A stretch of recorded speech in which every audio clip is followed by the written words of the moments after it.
Presidente, então há muitos meses já sem estarmos juntos, mas temos feito muitas reuniões acompanhando aí a evolução do quadro político do país. E todo mundo está perguntando para o senhor da pandemia, da economia, mas eu queria começar nessa nossa conversa falando de um assunto que eu sei que é muito caro ao senhor. O senhor é mundialmente conhecido pelo Bolsa Família, por ter acabado com a extrema pobreza no Brasil. E pouca gente se dá conta de que ao longo dos seus 8 anos de governo, o senhor multiplicou por 5 o orçamento da educação. E agora nós estamos com uma nova crise na educação. Possivelmente vamos para o 3º ministro em menos de 1 ano e meio. O senhor está acompanhando, o senhor fez um debate recentemente com educadores, o senhor tem falado com cientistas. Como é que o senhor está vendo esse quadro específico, né? O fato da gente ter um ministro que não é da área, que se mete em assunto que não é dele, que não tem foco nas crianças e nos jovens brasileiros. Como é que o presidente que mais investiu na história da educação enxerga esse quadro tão grave num setor tão estratégico para o futuro do país? O Haddad, nós estamos aqui a 2 metros de distância. Se não fosse o coronavírus, eu já estava pegando na mão do Haddad. É assim que eu sei conversar. Haddad, me assusta profundamente o grau de destruição, não apenas da educação, mas de comportamento, o grau da destruição da ordem pública, o grau de destruição do respeito às pessoas, o grau de destruição, sabe, do jeito carinhoso que nós brasileiros costumávamos ser. Eu lembro que, num estudo da ONU, pouco antes de deixar o governo, a gente tinha, sabe, nós éramos o povo mais otimista do mundo, sabe, e éramos o povo mais feliz do mundo. Sabe, era gostoso ser feliz. Era gostoso levantar de manhã e falar bom dia, vizinho, bom dia, não sei das quantas. Era gostoso cumprimentar as pessoas nas ruas. Hoje, isso acabou. Acabou e tem uma razão de ser que eu vou entrar depois na nossa conversa. Na educação, o que me assusta é que você tem um cidadão que é muito grosseiro do ponto de vista do comportamento pessoal, da relação dele com os outros. Ele é grosseiro na televisão, ele é grosseiro no rádio, ele é grosseiro nas lives, ele é grosseiro em tudo. Ou seja, ele parece que tem ódio dele mesmo. Ele é daquele cara que se olha no espelho de manhã e se xinga, se ofende, porque ele precisa ofender alguém. Sabe, eu não sei se ele é casado ou não, mas ele se ofende, ele gosta de se ofender. Ele está tomando banho, se olha no espelho e ele se xinga. Porque o comportamento dele não é normal. A quantidade, sabe, de palavrões que ele fala, que ele sente vontade de falar. Eu depois vi algumas palestras dele em vídeo pela internet. Ou seja, ele é grosseiro, acho que é de nascença. Então, ele não entende de educação. Não entende de educação.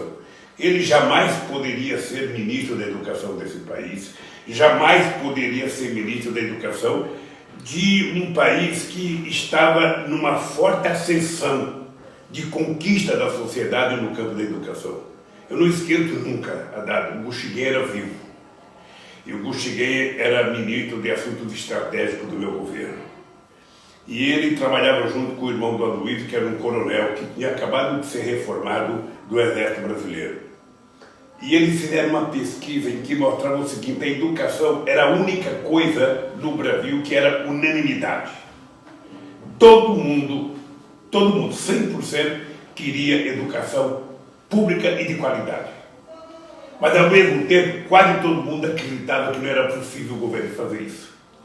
Aquilo me deu a ideia de que se um governo tivesse que investir muito, ele deveria investir na educação, partindo do pressuposto de que não existe historicamente nenhum país que evoluiu se não tivesse antes investido na qualidade educacional do seu povo, na qualidade do conhecimento científico do seu povo, na qualidade do conhecimento tecnológico do seu povo.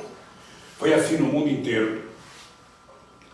E depois você sabendo que o Brasil era um país que até a proclamação da República, o nosso povo era proibido de ler, porque não podia vir livro de lugar nenhum ninguém podia ler a história da independência americana, ninguém podia ler a história da Revolução Francesa, porque era proibido pelo Império.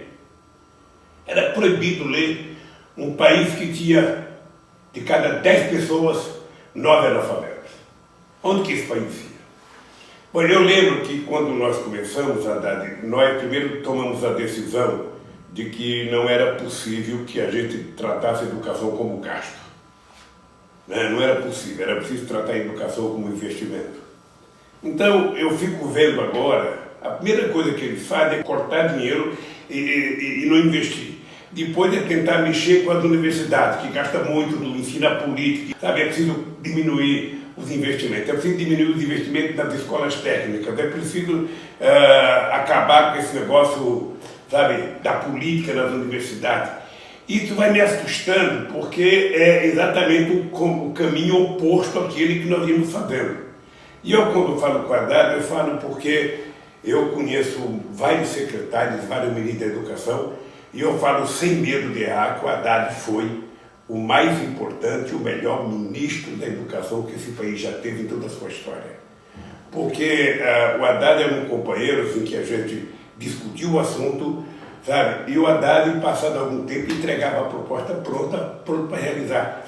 Se nós tivéssemos continuado no governo, Haddad, ou o modelo nosso tivesse continuado, possivelmente a gente já tivesse agora o dobro de alunos na universidade do que nós temos. Nós pegamos com 4, chegamos a 8, e se nós tivéssemos continuado, certamente já teríamos 12 ou mais milhões de alunos na universidade, porque nós passamos a gastar, sabe, uma coisa no investimento, ou seja, a gente não gastava pensando no orçamento, a gente gastava pensando no futuro do país. Ou seja, eu invisto numa indústria, eu invisto numa agricultura, eu invisto numa ponte, numa estrada, e o quanto é que eu invisto no ser humano? Investir no ser humano significa investir em muitas coisas, mas a primeira é a educação. E foi por isso que nós criamos o FIES, que eu lembro da discussão, sabe, como o governo ficava incomodado, que o pessoal da área econômica normalmente não gosta. O pessoal da área econômica, se dependesse dele, sentava em cima do dinheiro, porque o que eles querem mostrar é que não gastaram no final do ano. E o que a gente quer mostrar é o que a gente fez no final do ano. E eu lembro dos programas que nós fizemos, Haddad, eu sinto saudade, quando pensei em votar, ser candidato em 2018, eu tinha na cabeça de fazer uma outra revolução na educação. Era fazer mais do que nós fizemos, fazer mais na universidade, investir mais em ciência e tecnologia. A coisa que eu lembro, Haddad, foi você, o Sérgio Rezende e eu, sabe, participar numa reunião no final do nosso mandato, com todos os cientistas brasileiros, e nós fomos aplaudidos de pé, porque nós conseguimos realizar, na questão da ciência e tecnologia, uma coisa fantástica. Nós fizemos um pacto para a educação, colocamos 41 bilhões, quase tudo para a ciência e tecnologia, e nós conseguimos gastar todo o dinheiro, investir todo o dinheiro, porque não foi o ministro só que cuidou do dinheiro, foi a comunidade científica ajudou a gente a fazer os investimentos. Foi uma coisa fantástica, o Brasil ganhou muitas posições, sabe, em artigos científicos. Então quando eu vejo essa gente, eu tenho dó, porque me parece que nós fizemos a opção pelo mal, fizemos a opção pela coisa grosseira, fizemos a opção pelo ódio, fizemos a opção pela desesperança. Então, eu te confesso que eu fico muito sentido. Essa última que eles fizeram agora, de por decreto tentar eleger reitor, eu sinto saudade. O Haddad e eu fazíamos todo ano, sem nenhum problema, reuniões com todos os reitores das universidades brasileiras, dos IFET e das universidades federais. Nunca tivemos um único problema, a não ser uma pauta de reivindicação, que a gente atendia aquele que era possível, aquele que não era possível a gente via que não podia atender, e nunca tivemos um único atrito. Então isso, Haddad, me dá saudades, isso me dá, quando eu vejo o comportamento dessa gente, me dá um pouco de ódio, porque a ideia básica é o seguinte: o Bolsonaro não gosta de educação, não gosta de jovens, não gosta de escola, o ministro da Educação é um grosseiro que também não gosta, sabe? Parece que ele tem ódio, sabe, Eu fico pensando, quando estava aqui, quando chegou Dom João VI, aqui em 1808, sabe, que começou a proibir entrar livro português aqui, é esse cidadão. Esse cidadão é tão atrasado quanto o rei era em 1808. Ele não quer que as crianças aprendam. Ele não quer que se discuta os assuntos brasileiros. Ele quer mudar, inclusive, a história do Brasil agora. Ou seja, não houve ditadura militar no Brasil. Sabe? Não há racismo. Não há racismo. Vai dizer que não houve escravidão, vai dizer que não há homofobia, vai dizer que não tem perseguição a índio, que não tem desmatamento. Sinceramente, Haddad, isso me dá... Não me dá ódio, não, me dá um pouco de nojo de ver como é que uma pessoa é tão rancorosa com a alegria, com o prazer, com a esperança, com o progresso. É por isso que eu fico muito nervoso. Deixa eu fazer uma pergunta para o senhor, presidente. O seu governo foi recordista em ampliar a vaga de creche para a escola. Foi recordista em aumentar a qualidade do ensino fundamental medido pelo IDEB. Toda escola tem um IDEB. No PISA, durante o seu governo, o Brasil foi o terceiro país que mais avançou no PISA, que é aquele exame internacional. O senhor foi recordista em abrir vaga em universidade e na pós-graduação saímos de 19º lugar para 13º lugar em produção de conhecimento novo. Sinceramente, o senhor acha que um governo no futuro tem condições de superar suas marcas? Sinceramente. Eu peço a Deus que tenha. O dia... Porque tem gente que acha que a gente faz críticas ao governo, que a gente é oposição. Não. Sabe, eu acho que o capitalismo avançou por conta da vitória do comunismo, com a Revolução de 17, sabe? E por conta do resultado da Segunda Guerra Mundial. O capitalismo teve que avançar para mostrar mais serviço que o socialismo. Então eu fico pensando, se tudo que nós fizemos de mal foi motivar os nossos adversários a fazer mais do que nós, já alcancei o sucesso que eu precisava. Ou seja, o Brasil vai melhorar. Mas não. A tendência é piorar. Por que é piorar, Haddad? Talvez as pessoas não entendem, as pessoas possam achar que eu estou sendo grosseiro. Veja, por que a minha obsessão pela educação? E eu tinha essa obsessão porque eu queria que os filhos das pessoas mais pobres tivessem a chance de estudar. E me incomodava porque a gente sabia, quando nascia uma criança, dependendo da qualidade do berço, sabe, que essa criança tinha nascido, a gente já sabia que essa criança ia fazer universidade, ia fazer pós-graduação no exterior, e dependendo do lugar que ela nascesse, ela estava predestinada a só fazer o primário, sabe, e ter que sair para trabalhar, ou nem cumprir o primário.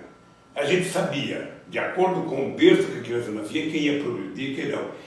E era preciso quebrar esse tabu. Eu tinha uma loucura de quebrar esse tabu. Era preciso que a gente desse oportunidade igual para todos.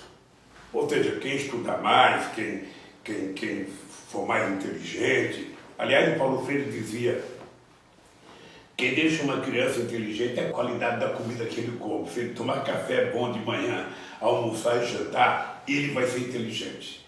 E eu depois de velho, constato que é verdade. O papel do Estado não é dar privilégio para ninguém. O papel do Estado é o de dar oportunidade para todos. E foi o que nós fizemos. Eu sinceramente, não acredito. Sabe, que um cara da elite tenha, com a educação, a disposição que nós temos. E eu falo sem medo de errar. Não vai aparecer um outro ministro de educação com a disposição de cumprir tarefa como você tinha. Porque o interessante é que você montou uma equipe perfeita, uma equipe de companheiros dedicados, sabe, cada um na sua área, fazendo o máximo que podia, e não tinha sacrifício, tudo era feito com prazer. Eu lembro até que a Dilma tinha um pouco de ciúme de você quando ela era chefe da Casa Civil, porque você, o Guido Mante, que o Sérgio Rezende ia conversar comigo e não passava por ela. Eu sei que ela ficava meia puta, ela falava: porra, eles estão passando sem conversar com a Casa Civil. E eu falava: mas as pessoas podem passar para conversar comigo, não precisa passar obrigatoriamente na Casa Civil. Mas eu sei que ela ficava zangada, porque a Dilma foi outra pessoa na minha vida muito importante. Eu, quando conto para as pessoas da tranquilidade que a Dilma me deu quando ela assumiu a Casa Civil, sabe aquele negócio assim, você dormir tranquilo, sabendo que tinha alguém pensando só, sabe, em criar condições para trabalhar, foi muito importante. Então, Haddad, eu fico assim, quer dizer, eu não acredito, a não ser que venha um outro cara que, sabe, é muito enraizado com o povo, sabe, muito ligado ao povo, com muito compromisso com os de baixo, para tentar fazer da educação o que nós fizemos. Porque tem muita restrição. Falando na Dilma, presidente, eu me lembro da crise de 2008 muito bem. A Dilma era ministra-chefe da Casa Civil, né? Ninguém tinha ideia do tamanho que ia ser a crise de 2008. Começou a quebrar banco no exterior, uma coisa que nunca tinha acontecido. Fazia décadas que o mundo não enfrentava aquela crise. A primeira providência que o senhor tomou foi montar um gabinete de crise, né? E cada ministro saiu das reuniões desse gabinete com uma incumbência. Não importa a área. Eu, na educação, por exemplo, eu tinha que encontrar um jeito de gerar emprego. Ou comprando ônibus escolar, ou comprando computador para a escola, ou colocando um terceiro turno nos canteiros de obra, de creche, de universidade, de Instituto Federal. Então, eu estou falando da minha área que eu lembro bem. Mas o governo inteiro se mobilizou. E a Dilma teve um papel central no enfrentamento da crise de 2008, o Guido também. O senhor vê chance do Brasil retomar os áureos tempos de geração de emprego? Não vejo. Não vejo, e eu digo com muita sinceridade. Eu tive a sorte de ter um ministério de gente da mais alta qualidade. E eu vou citar a Dilma porque você tocou no nome dela. Ou seja, a Dilma tinha um conjunto de pessoas que trabalhavam, sabe, com a Dilma, que era ela, era a Tereza Campelo, era a Graça Forte, que depois foi presidente da Petrobras, e era a Miriam Belchior. Para citar 4 mulheres, sabe, que essas mulheres faziam chover no deserto do Saara. Sabe, eu pedi uma coisa na sexta-feira, na segunda-feira estava pronto, era eu pedir uma coisa na segunda, na terça estava pronto. Essas mulheres não dormiam, essas mulheres, sabe, eu não sei como é que elas se viravam na casa delas, sabe, que era casada com o marido, porque elas trabalhavam e entregavam tudo o que a gente pedia. E veja, quem tem a obrigação de fazer as coisas dar certo é o governo. Eu quando vejo um governo dizer, não, a iniciativa privada é que vai tocar o país, sabe? O mercado é que vai resolver. O Paulo Renato, nosso amigo, que você deve ter sido amigo do Paulo Renato, foi ministro da Educação do Fernando Henrique Cardoso, foi reitor da Unicamp. Sim. Sabe? O Paulo Renato era uma boa pessoa. Muito boa. Mas a visão do Paulo Renato sobre educação era de que o mercado iria resolver o problema da educação. Tanto é que São Paulo tinha quase que 82% dos alunos universitários em escola particular. Ou seja, eles achavam, não é que ele não sabia, ele era um homem culto, inteligente, mas ele achava que o mercado é que dava conta da universidade, talvez tentando copiar um modelo americano. Sabe, como no caso do Brasil, a gente tinha perdido muitos séculos. Você imagina, o Peru teve a primeira universidade dele em 1554, acho que foi. O Brasil só vai ter a primeira em 1920. Veja, são 400 anos de diferença. Então, o Brasil tinha que tirar esse atraso. Então, eu acho que quando a gente começou a pensar, sabe, na educação, sabe, você estava lá e foi uma coisa maravilhosa que aconteceu para o Brasil. Você está no lugar certo, na hora certa, para assumir a pasta certa. Sabe? E por isso que deu certo. Então, quando veio a crise, é muito engraçado, porque você sabe que tem uma divergência. Eu, de vez em quando, via meu companheiro Eduardo Campos dizer o seguinte, o Lula cuidou bem da economia, mas o Lula só cuidou do consumo, sabe, do consumo, o Lula não pensou na industrialização. Sabe? Ainda tem gente que fala isso, né? A pergunta que eu tenho, que eu respondo é assim, alguém investirá algum tostão em algum país se não tiver consumo? A primeira coisa que o empresário faz para investir num país como o Brasil é saber se tem poder aquisitivo para poder garantir a demanda para o produto que ele vai fabricar. Se não tiver poder aquisitivo, se não tiver consumo, sabe, significa que não tem demanda. Se não tiver demanda, ninguém vai produzir para fazer estoque. Então, se você quiser... O carro-chefe é o consumo das famílias. Lógico. Ou seja, a minha tese é assim, de R$10 a um pobre, ele vai pegar esse dinheiro, tá, e vai comprar coisa para levar para casa para comer. De R$1 milhão para um rico, ele vai abrir uma conta bancária e viver de dividendos. Essa é a diferença básica. Então, na medida que o consumo começa a crescer investimento. Nasce um novo bar, nasce uma nova padaria, nasce uma nova loja, nasce um novo instituto de beleza. Eu não esqueço nunca quando nós fizemos o Bolsa Família, que era um projeto Fomos Zero em Guariba. Sabe? Logo no início, teve dezenas de salões de beleza lá.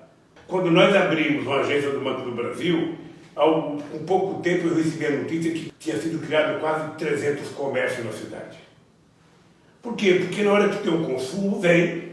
E eu comecei a pensar, se tem uma retração econômica, qual é o papel do Estado? É ficar dizendo que tem uma retração econômica, é ficar dizendo que vai aumentar a dívida, sabe, pública? Não, é fazer a economia crescer. Então o Estado tem o poder de utilizar o dinheiro do Tesouro para construir ativos que irão se transformar em coisas rentáveis no Brasil, em patrimônios rentáveis do Brasil. Não é uma coisa inútil. E o melhor ativo é o dinheiro na mão do povo. Por isso é que eu cunhei aquela frase de que, sabe, o pobre não é problema, o pobre é a solução. Ou seja, nós fizemos a economia crescer, o povo começou a consumir. Eu lembro quando nós fizemos o puxadinho da Caixa Econômica, o pessoal da área econômica era contra, e foi um sucesso extraordinário. Né? Eu lembro que a economia começou a crescer porque o povo começou a ganhar mais. Começamos a dar aumento do salário mínimo, começamos a garantir ao pequeno produtor rural. Esse conjunto de pequenas políticas, eu estava num debate com a Dilma, com o Meirelles e com o Guido na Alemanha, em Frankfurt, sobre a questão do Brasil. E os três falaram antes de mim, e todo mundo só falava da macroeconomia. E eu falei, o que eu acho engraçado é que meus ministros vêm aqui, sabe, e não falam da única coisa que deu certo, que foi a microeconomia que fez a macroeconomia crescer. Ou seja, foi a quantidade de gente que teve acesso a dinheiro. E é por isso que a economia começou a dar certo. Ou seja, nós começamos a fazer com que o dinheiro circulasse, começamos a criar o crédito consignado, começamos a criar programas de ajuda ao empreendedorismo individual, ao pequeno produtor rural, ou seja, nós, na verdade, nós demos um crédito ao povo brasileiro. E esse crédito, eu lembro quando nós fomos discutir o FIES, eu lembro de uma discussão de que, mas o governo não pode, nós não temos condições de financiar, não tem dinheiro. E nós falamos, o Estado financia, pô. Sim. O governo financia. Se o governo pode financiar o Gerdau a fazer uma fábrica nova, por que o governo não pode financiar um novo engenheiro, um novo médico, um novo, sabe, advogado? Por que não pode? E foi assim. Sim, presidente. Foi assim que o Brasil deu certo. É quando nós passamos a confiar no povo brasileiro, quando nós passamos a acreditar, sabe, que se o dinheiro circulasse entre a sociedade, a gente daria um salto de qualidade. Eu lembro, vou te contar mais uma história que é a indústria automobilística. Cada crise que vinha, a indústria automobilística vinha lá se queixar. E numa reunião eu falei o seguinte, vocês estão se queixando que não estão vendendo carro. Né? Agora é o seguinte, vocês querem que o governo reduza imposto? Quando é que vocês vão reduzir o preço de vocês? E quando é que vocês vão aumentar, sabe, o tempo de pagamento? Se o povo não está conseguindo comprar 24, passa para 40, passa para 50 meses. Reduz a taxa de juros no banco de vocês. Por que vocês não contribuem? Bom, o que aconteceu é que nós vendíamos 1.700.000 carros, passamos a vender 3.800.000 carros por ano, e quando eu deixei a presidência, a estimativa dele era chegar a 6 milhões. Mas a primeira coisa é você acreditar no povo, você tem que acreditar. Eu, por exemplo, nessa crise do coronavírus, não é fácil você garantir que 80 milhões fiquem em casa recebendo dinheiro, não é fácil. Mas se você planejar corretamente, é possível. E no caso do Brasil, eu te confesso, eu vi esses dias a dívida americana está saltando de 109% para 139% do PIB. Né? Se tivesse feito antes, não teria morrido tanta gente como morreu. Aqui no Brasil, eu te confesso que eu teria rodado dinheiro novo, eu teria criado um fundo coronavírus. Para garantir que o povo ficasse em isolamento, eu teria que garantir que esse povo pudesse comer. Sabe, se o povo tiver dinheiro para comer, para almoçar, tomar café e jantar, e dos seus filhos poderem continuar estudando, esse povo não precisava ir trabalhar. Ele poderia ficar, sabe, só exercendo as atividades essenciais e cumprir o isolamento, que é tão necessário. Então o governo tem que acreditar, e não pode ser o ministro da Economia que fala. Sabe, é a política que manda. Acontece que as decisões muitas vezes são eminentemente políticas e precisa de gente com expertise de conversar com a sociedade e convencer a sociedade das coisas boas. Então, Haddad, eu sinceramente acho que nós estamos na encalacrada que nós estamos hoje porque o governo não sabe gerenciar. Ele colocou para cuidar do meio ambiente, quem não gosta do meio ambiente, para cuidar de índio, quem não gosta de índio, para cuidar de direitos humanos, quem não gosta de direitos humanos, para cuidar de educação, quem não gosta de educação, sabe? Você não ouve desse governo uma palavra, sabe? Desenvolvimento, geração de emprego. O Guedes só sabe falar em privatização. Vendeu o Banco do Brasil. Ele quer o Banco do Brasil, ele quer acabar com o pré-sal, porque ele quer se desfazer, sabe, da questão da Petrobras. Ele precisa se desfazer e é a Petrobras que ele quer se desfazer. Ou seja, na medida que você não tenha nada para tomar conta, o que você vai governar nesse país? Para que governo? Contrata um gerente de banco para governar esse país? Ou seja, cadê os políticos? Cadê as pessoas que pensam? Cadê as pessoas que têm sensibilidade? Cadê as pessoas que estão preocupadas em cuidar do povo? Governar significa cuidar do povo. Presidente, deixa eu fazer uma pergunta para o senhor. Nós montamos cadastros muito robustos para fazer programas como Bolsa Família, por exemplo, que atendeu 12 milhões de famílias, 13 milhões de famílias. Isso tudo foi feito um por um. Você montar um cadastro desse, uma base de dados desse, se não fosse isso, nós não teríamos sequer condição de aprovar o auxílio emergencial, que o governo ofereceu R$200 por família. Se não fosse a oposição, que pediu um salário mínimo, nós não teríamos chegado aos R$600, que é o que está salvando parte da economia. Se dependesse do governo, as famílias estariam consumindo 1/3 do que estão consumindo hoje. Eu queria fazer uma pergunta de ordem técnica para o senhor responder politicamente. Do meu ponto de vista, um isolamento bem feito, que não fosse sabotado pelo próprio presidente da República, teria sido muito mais curto e muito mais eficaz do que um isolamento mal feito e sabotado por já 3 meses, que acabou prejudicando tanto a saúde pública, nós já somos o 2º país em mais mortes no mundo, e prejudicando a economia com o risco de daqui a 30 dias nós temos que voltar para o isolamento em regiões inteiras da cidade. O senhor não acha que faltou decisão política nesse caso? Faltou liderança, autoridade para chegar e chamar o país à responsabilidade e tomar uma decisão que podia parecer antipática num primeiro momento, mas que teria sido muito melhor do ponto de vista de eficiência, tanto econômica quanto sanitária? Olha, faltou quem tivesse competência para discutir a gravidade do assunto. Era preciso chamar o ministro da Saúde e pedir para ele montar uma equipe científica. Aí sim, você precisa do técnico. É um especialista que tem conhecimento específico sobre determinada coisa, para que eles pudessem orientar o que deveria ser feito. O que deve ser feito pode ser uma decisão técnica. A tomada de decisão é política. porque envolve gastos, envolve outras pessoas. Aí o que acontece? Esse ministro, depois de reunir com os técnicos e decidir, iria chamar os governadores, conversar com os governadores e com os secretários de saúde de cada estado, para que houvesse um comportamento único e ordenado por parte do governo, e os governadores iriam reunir os prefeitos, ou seja, teriam uma orientação, teriam uma locomotiva dirigindo esse projeto. Aí todo mundo iria cuidar das coisas com muito carinho, sabendo o que tinha que fazer tecnicamente. Tá? Aí você poderia canalizar o dinheiro, sabe, via governadores, via secretário da saúde. Ou seja, o que acontece é que esse governo não confia em ninguém.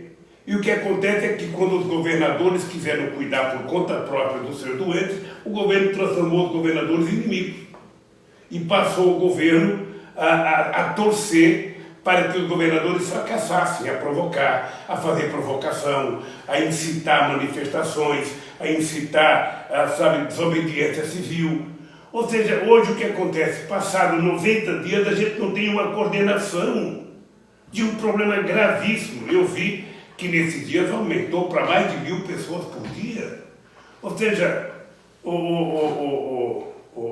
Haddad, a coisa é tão grave, que os Estados Unidos teve mais gente morrendo, sabe, por causa dessa crise, do que a guerra do Vietnã, que durou 20 anos, de 55 a 75.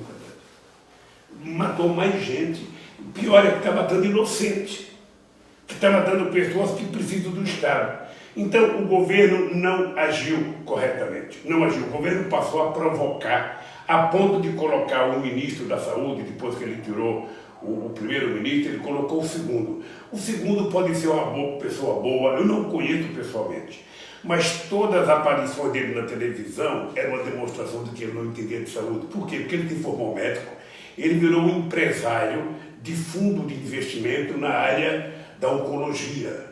Ele cuidava ele era um empresário, ele não era um médico. Ele acho que nunca tinha entrado numa UPA, ele nunca tinha entrado na UBS, acho que ele nunca atendeu um cara ferido no pronto-socorro, sabe? Não era a lógica dele. E era visível nas entrevistas dele que ele não entendia o que estava falando. Sabe? Mas o ator... Pasmem. Aí tira esse segundo, que não sabia nada, e coloca um general, que não tem como especialidade saúde pública, que não tem como especialidade cuidar de pobre, cuidar de uma crise, de uma pandemia dessa. Ou seja, e esse general contratou mais 20, não sei o que, capitões, tenentes, que não são da área. Então o Brasil está há quase 70 dias sem ninguém especialista na saúde cuidando da saúde. Veja as entrevistas deles para você perceber. Quando o Brasil tem o SUS, que provou, sabe, nessa emergência, que se tivesse colocado dinheiro que tiraram do SUS para o SUS funcionar, o SUS estava salvando muito mais vida do que está salvando. Demonstrou que é preciso o Estado. Somente o Estado é que tem condições de cuidar, sabe, de uma coisa universalizada. A privada pode cuidar do público seletivo, aquele que pode pagar. Mas quem é que tem competência para cuidar do todo? Somente o Estado. Então, Haddad, eu acho que politicamente isso teria sido resolvido se o governo tivesse demonstrado interesse em resolver. Quando o presidente vai para a televisão e diz: isso é uma gripezinha, isso vai matar algum velhinho que tem que morrer mesmo. Até falou, se a minha mãe morrer, coitada, paciência, sabe? E eu, como sou atleta, não vou morrer. E aí começa a brigar contra o isolamento, começa a brigar contra a ciência, começa a brigar contra os governadores, começa a brigar contra o bom senso. Começa a brigar contra o bom senso. O bom senso é aquilo que todo mundo sabe que tem que fazer. Mesmo aqueles que são contra, sabem que tem que fazer. Né? Um time, quando ele joga quando ele está perdendo de 4-0, o técnico pode ser um cara que odeia a retranca. Mas ele fala para o cara: vamos se fechar para não tomar mais. Era o que o Felipão deveria ter feito, que a seleção brasileira contra a Alemanha. O cara continua jogando para frente e os adversários marcando gol. O coronavírus está marcando gol aqui porque o governo não se preparou para cuidar do povo brasileiro. E agora, Dado, eu vi uma pesquisa na imprensa esses dias que pegava Osasco, algumas cidades da grande Osasco, ou seja, 66% das vítimas são pessoas que ganham até 3 mínimos. Depois ele tem mais 25% que ganham até 6 mil. Ou seja, 91% das vítimas são pessoas que ganham até 6 mil reais. Que ganham acima de 19 mil, apenas 1%. Ou seja, significa que esse vírus começou atacando, sabe, as pessoas que puderam viajar para fora, que trouxeram com uma rapidez para cá. Tanto é que em Fortaleza tinha um bairro mais chique que atacou mais gente. Mas agora esse vírus está disseminado, matando quem? Sabe? Prioritariamente está matando os pobres, que são as pessoas que têm que pegar ônibus lotado, que têm que pegar metrô lotado, que têm que trabalhar em lugar que não está sendo, sabe, higienizado. Então virou uma doença do pobre agora. E agora é que vai ser duro, porque vai ser na favela, vai ser nos bairros mais periféricos que a doença vai pegar. E quem vai cuidar dessa gente? A rede pública. A rede pública vai poder cuidar. E daí eu defendo a ideia que o governo precisa, sabe, ocupar também a rede privada que tiver leitos, que tiver... O governo tem que utilizar isso para tratar do povo brasileiro. E isso é uma coisa que o governo federal devia estar coordenando. O ministro da Saúde deveria estar coordenando, porque todo mundo está no mesmo barco chamado Brasil. E na medida que esse Brasil começa a vazar água e ele começa a afundar, ou seja, morre primeiro o povo pobre que está no porão, né? E depois vai atacando todo mundo. Quando ele afundar, vai todo mundo. Então o governo não tem essa mentalidade, o governo não quer cuidar. O governo poderia ter um toque de humildade. Não posso também eu querer demais, né? Querer que o Bolsonaro, sabe, querer que um cara que foi expulso do exército como tenente tenha bom senso. Ele não tem bom senso, nem para educar os filhos ele tem bom senso. Porque os filhos dele não foram educados. Sinceramente, os moleques são mal educados, são pessoas agressivas e são pessoas que adoram trabalhar com mentiras. Me parece que eles adoram mentir. Parece que é a lógica da família Bolsonaro.